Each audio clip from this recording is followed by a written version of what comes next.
Jadi katanya Rumi, segala sesuatu yang tampak di depan kita bukanlah hakikat yang sesungguhnya. Ini hampir semua sufi bilang begini. Yang lahir itu tidak sejati. Yang kelihatan itu tidak asasi. Rumi ngasih contoh. Yang tampak dari bumi adalah debunya. Namun di balik debu itu adalah sifat-sifat Tuhan yang mengejawantah. Dimensi dalamnya adalah emas permata, sementara dimensi luarnya adalah sebongkah batu. Jadi ini penekanan sangat serius dari para sufi. Kita jangan ketipu oleh lahiriah. Karena yang lebih punya nilai itu adalah yang dibalik lahir. Ya kalau manusia berarti ruhaniyahnya lebih penting. Kalau itu sesuatu berarti esensinya, bukan eksistensinya. Yang ruhaniyah bisa menipu.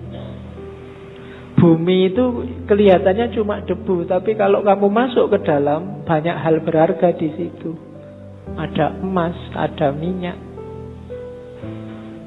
Banyak juga hal tidak berharga. Lebih kotor dari rebu, mungkin kotoran, tapi dia tidak kelihatan, ada di balik yang fisik. Maka jangan ketipu yang fisik. Sehingga katanya Rumi, jangan terikat oleh bentuk, keluarlah dan gapailah makna. Kacamata ini ya kacamata lahirnya, cuma kan lahirnya tidak penting. Yang lebih penting apa? Maknanya. Alat untuk baca. Kalau cuma lahirnya ya cuma kaca sama plastik sama itu. Dia jadi bermakna karena apa? Ada sesuatu yang dikandung di balik yang fisik apa? Dia bisa dipakai untuk baca. Itulah makna. Atau mungkin pas kamu gatel terus dipakai untuk garuk-garuk. Ini kan makna namanya. Kelihatannya tidak penting, tapi dia maknanya apa itu lebih penting. Teh ini misalnya. Ini kan minum. Biar kamu hausnya hilang. Menghilangkan haus itu makna dibalik barang yang warnanya coklat ini. Itu lebih penting. Jadi haus yang hilang itu lebih penting daripada teh yang warnanya coklat ini. Jadi bukan tehnya, sekualitas apapun teh misalnya, kok tidak bisa menghilangkan haus, ya kamu tidak nganggap penting, mungkin tidak kamu minum. Bismillah ya, dicoba ya menghilangkan haus benar apa. Oke. Tidak usah dijawab. Kamu nunggu aku ngomong menghilangkan haus apa enggak ya? Ya mesti wae, masuk kamu umur berapa baru paham kalau teh menghilangkan haus. Oke ya, yang terakhir itu bagus. Hati-hati, jangan tertipu. Banyak hal yang kau anggap sebagai penyebab sebenarnya adalah hijab. Ini penting. Banyak hal lahir, yang lahir ya, karena ini ngomong yang lahir sama yang batin. Yang lahiriah, yang kelihatan, kita nganggapnya ini sebab. Baju membuat kita ganteng. Kemudian amal baik membuat kita masuk surga. Macam-macam yang lahir-lahir ya. Katanya Rumi, hati-hati. Yang kita anggap sebab sering-sering malah jadi hijab. Hijab itu sesuatu yang menghalangi kita, malah menjauhkan kita dari Allah. Banyak hal yang kita anggap, oh gara-gara amalku yang ini loh, sekarang aku jadi tentrem hidupku. Seolah-olah kamu yang bikin hidupmu tentrem dengan kamu beramal. Allah tidak main di situ. Itu yang disebut hijab. Perannya Allah kamu hilangkan. Kamu menjauh dari Allah gara-gara yang kamu anggap sebab tadi. Gara-gara amalku ini sekarang rezekiku berkali lipat. Amalmu itu kan sebab. Itu loh. Kamu nganggap dengan kamu beramal terus Allah ngasih kamu. Jadi kayak kamu bisa merintah Allah. Ini hijab kalau bahasanya Rumi. Bikin kamu malah jauh dari Allah. Seolah-olah kamu yang mengatur ceritanya.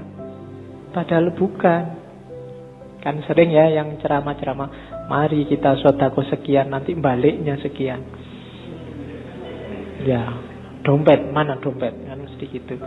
Sering-sering. Nah, enggak. Iya mungkin begitu, tapi jangan dianggap sebabnya itu. Terserah Allah lah. Misalnya Allah menjanjikan 7.000 terus kamu cuma dikasih 5.000, apa ya? Kamu bisa komplain. Atau ayatnya bilang 7.000 terus kamu dikasih 700.000, kan ya enggak suka-suka Allah. Amalmu bukan sebabnya. Kalau kamu merasa amalmu sebabnya, kalau kamu merasa yang lahiriah sebabnya, biasanya terus jadi hijabmu yang bikin kamu jauh sama Allah. Seolah-olah yang bikin cerita dirimu. Sodakoah biar enggak ketemu bencana. Seolah-olah kamu yang ngatur ceritanya. Itu yang oleh Rumi disebut hijab. Jangan salah, yang lahir-lahir, yang sering kita anggap sebab, itu ternyata nantinya berubah jadi hijab. Jadi lampauilah yang lahiriah itu. Terus, nah, kata-kata Rumi lagi. Kalau manusia dianggap manusia dari fisiknya, dari lahirnya saja, maka Muhammad dan Abu Jahal itu memiliki kualitas yang sama. Lukisan di dinding pun persis seperti manusia. Lihatlah, apa yang kurang? Lukisan indah itu kehilangan ruhnya. Jadi manusia juga begitu. Jadi manusia atau tidak yang sejati tidak tergantung fisik, tapi tergantung dimensi batinnya. Kalau hanya fisik, maka Muhammad dan Abu Jahal itu ya sama-sama Arabnya, sama-sama punya jenggotnya, sama-sama pakai jubahnya, sama-sama pakai bahasa Arab, sama-sama takbir. Mungkin. Tapi yang membedakan apa? Ruhaniyahnya, batinnya. Maka kalau menilai, patokannya jangan luarnya. Kalau kamu menilai orang baik, wah ini pakai jenggot, pakai baju jubah, batuknya hitam, radikal mesti. Nah, itu namanya kamu hanya dari lahirnya. Kalau pakai kopiah, pakai sarung santri, bid'ah mesti kelakuannya. Nah, itu cuma dari lahirnya. Apa ya ngerti? Cuma dari lahir, kan begitu. Kalau hanya kamu lihat lahirnya, mungkin ya bintang-bintang film itu ya harusnya sangat berkualitas.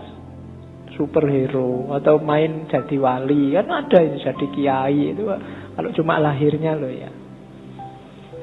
Oke, jadi ndak lampaui yang lahir, jangan ketipu oleh yang lahiriah. Banyak orang tertipu di situ. Jadi katanya Rumi, duhai saudara, engkau adalah apa yang kau rasakan dalam pikiranmu. Selain itu hanya tulang dan daging. Kalau kau anggap dirimu bunga, maka engkau adalah taman bunga. Kalau kau anggap dirimu semak berduri, maka engkau hanyalah bahan bakar perapian. Itu maksudnya Rumi.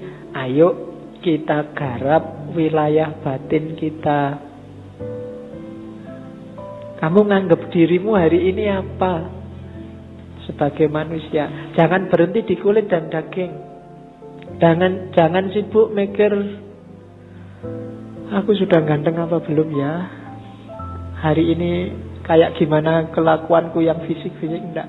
Coba dilihat batinnya dulu, dibereskan. Kalau yang dalam sudah beres, keluarnya pasti bagus.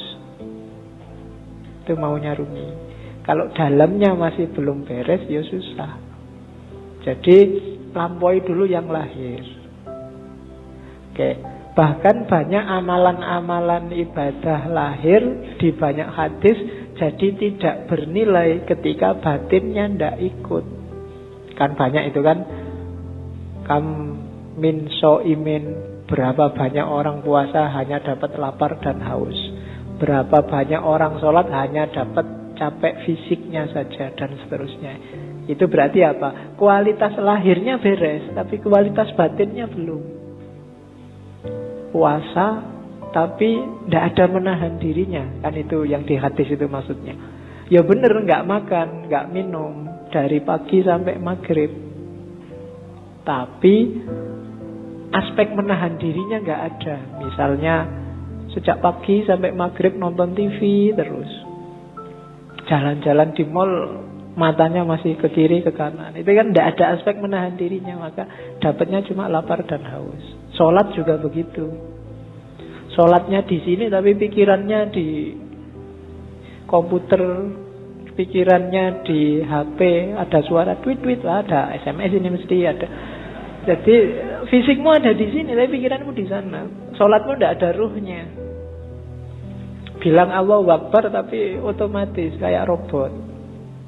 Baca Fatihah tapi Fatihahnya tidak hadir dalam dirimu. Itu persis kayak HP-mu yang bisa ngaji, tidak ada ruhnya. Ya, mungkin dulu pernah tak ceritainnya. Ada yang tanya pada saya, Pak, HP yang bisa ngaji itu kalau dibawa ke WC kira-kira boleh enggak, Pak? Kan itu Quran. Jawabannya susah. Ada kiai ulama Arab yang jawab boleh. Kenapa? Asal di WC enggak disetel ngajinya. Enggak kamu sambil di WC terus ngaji bismillah, enggak boleh. Tapi kalau ada aja dalam HP enggak apa-apa. Analoginya apa? Pikiranmu. Kamu hafal Fatihah enggak? Hafal. Berarti di kepalamu ada Fatihahnya. Wong apal. Kalau kamu masuk WC, masuk apalannya mau dibuang kan enggak? Berarti tulisannya ada, apalannya aja masuk WC, asal enggak kamu bunyikan waktu di dalam WC. Nah, itu HP-nya saja itu kan enggak ada ruhnya. Jadi kalau kamu ngaji, kalau kamu sholat, ketika jiwamu enggak hadir, batinmu enggak hadir, ya cuma dapat wadahnya saja, enggak ada isinya. Bahkan mungkin lebih bagus HP-mu, tartilnya jelas. Iya, kalau kamu ngaji dewe kan masih pelekak-pelekuk. Nah, jadi rumus pertama katanya Rumi, yuk dilampaui yang lahiriah. Jangan berhenti hanya sudah bisa melakukan amal-amal lahir. Dibereskan dulu yang batin. Oke, rumus selanjutnya. Ini sebelum cinta ya, belum, biar nanti paham apa maunya Rumi. Ini sama kayak banyak sufi yang lain. Katanya Rumi, manusia ini jagat kecil. Bahasa filsafatnya mikrokosmos, alam sohir. Alam semesta ini alam kabir.